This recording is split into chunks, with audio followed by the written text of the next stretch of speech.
چند سال، نزدیک 6 سالی که تو بلوچستان هستم. این درخچه حالا به اسم بهلیا کرگ یا اسم علمیش استبرق، یه گیاه خودروه که تو بلوچستان و مناطق گرمسیره.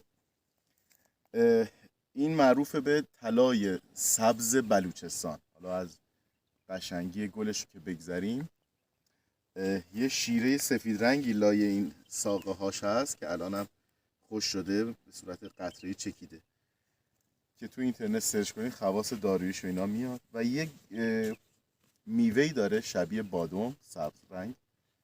وقتی میشکافیش وسطش یه الیاف نازکیه که گرانبهاترین پارچه ها رو با اون میبافن و متاسفانه هیچ آگاهی اینجا نیومده و اینا فقط همینجا رشد میکنن و